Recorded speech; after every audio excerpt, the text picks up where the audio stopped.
Good morning lovely families, কেমন আছো তোমরা সবাই? Welcome back to my channel. আমি ঝুম, আর তোমরা দেখছো ঝুমসা এক্সট্রা চ্যানেলে একটা নতুন ব্লগ। নতুন ভিউয়ার্স যারা আছো তারা যদি এখনও সাবস্ক্রাইব না করে থাকো তাহলে অবশ্যই চ্যানেলটাকে সাবস্ক্রাইব করে দিয়ে পাশে থেকো। এখন বাজে বেলা 10টার। এখন থেকে আমি আমার ব্লগটা শুরু করলাম, আর আমরা খুব ভালো আছি, আশা করি তোমরাও খুব ভালো আছো। বাবি এখানে ব্রেকফাস্ট করে সকালবেলা খেলছে মনের আনন্দে, আর আমিও বসে আছি ফ্রেশ হয়ে। যাব কিছুক্ষণ পর স্নান করতে, তারপর তোমাদের সাথে কথা হচ্ছে। স্নান করে চলে এসেছি আমি বাবি দুজনেই, আর এখন বাবিকে বডি লোশন মাখিয়ে এখন জামাটা পরিয়ে দিচ্ছি। এটা 17 তারিখের ব্লগ, আর আমি এখন ভয়েস দিচ্ছি 19 তারিখ। হ্যাঁ, মাঝে দুদিন আমার ব্লগে দেওয়া হয়নি। দুদিনের মানে কালকের আগের দিনেরটা কালকে দেওয়া ছিল, আর কালকেরটা আজকে, মানে একদিনে চেষ্টা করব দুটোই দিয়ে দেওয়ার। তো চলো কাজগুলো করে নিই, সাথে গল্প। দেখতে দেখতে বাবি কিন্তু বড় হয়ে গেল। না, সেরকম কিছুটা বড় হয়নি, কিন্তু 8 মাস কমপ্লিট হয়ে গিয়ে 9 কিন্তু পড়েই গেছে। এই সবে মে মাস গেল, আবার জানুয়ারিও চলে এলো, শেষ হতে চললো। এবছর আবার লিপ ইয়ার।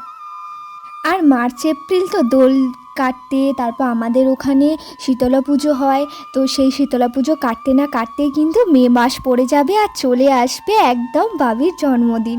ভীষণ মজা হবে কিন্তু। ফার্স্ট বার্থডে বলে কথা, একদম গ্র্যান্ড সেলিব্রেশন হবে। এই সবই ভাবছিলাম। আবার আমরা দিদি আমি দুজনে গল্প করি কখনো যে ভাবি যখন কিন্তু বড় হয়ে যাব তখন কিন্তু আবার আমরা অনেকটাই বয়স হয়ে যাবে। দেখতে দেখতে কীরকম সময় বয়ে যায় না? জন্ম হবে, বড় হবে, মরে যাবে, এই সব কিছুর মধ্যে থেকে যাওয়াটাই মনে হয় আসল, আনন্দে থেকে যাওয়াটাই। আর এটাই হয়তো জীবনের মানে। যাই হোক, আবার তো শুনছি এই কনকনে ঠান্ডায় আবার বৃষ্টি হবে। কী যে হবে তার ঠিক নেই।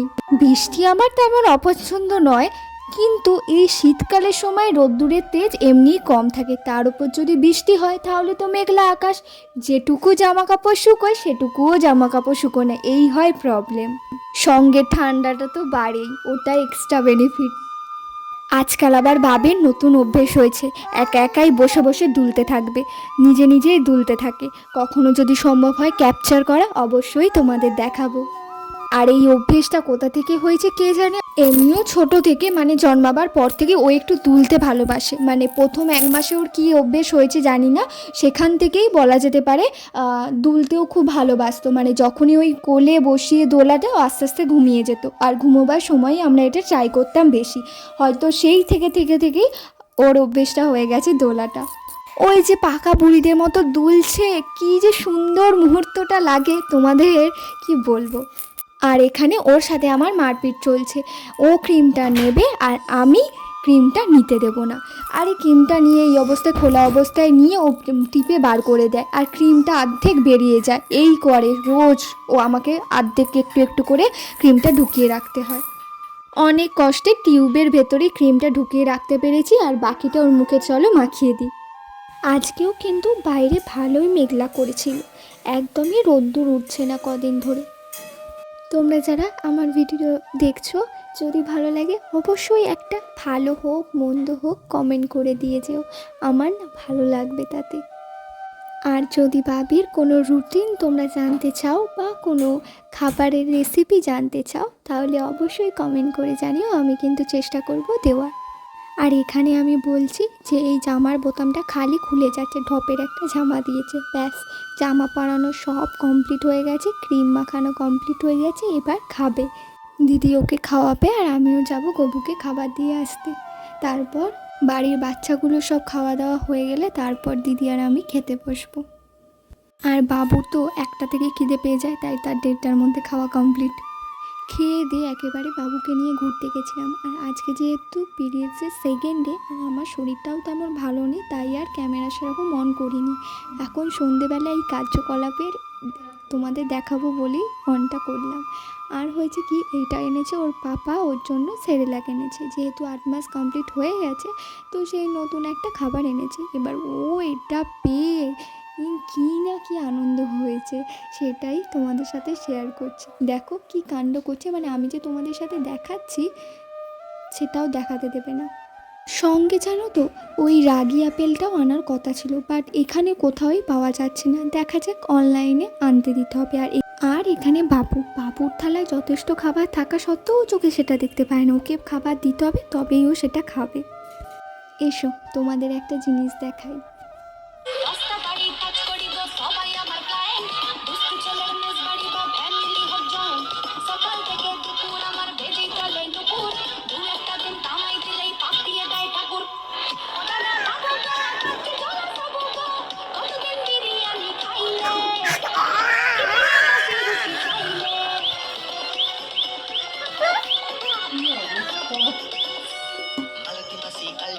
শর্টকাটে কাছে আর সোনারা ফ্যামিলি নিয়ে সুখী করে বাস কাপড় কাচে ডিসকো নাচে। দেখছো বাবির কাণ্ড, গানের তালে নাচছে দুলছে, কি মজাটাই না পাচ্ছে। আর আমি হেসে গলা দিচ্ছি।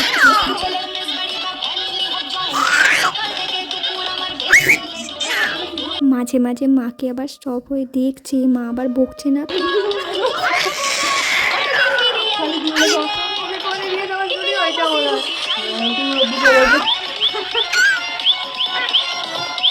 এই দেখো মুখে কি হাসি হাসি, আর ধরছে না তা। সুখী করে বাস কাপড় কাচো ডিসকো নাচো সবকটা গল্প সাদা জামা দিয়ে হয়ে যায় কি পরিহাস। তো চলো, বিছানা ঝাড়া কমপ্লিট, এবার ঘুমোবার পালা। তোমাদের সাথে আবার একটা নতুন ব্লগে দেখা হবে। ভালো থেকো, সুস্থ থেকো, পাশে থেকো, সাবধানে থেকো। Tata, good night, bye bye.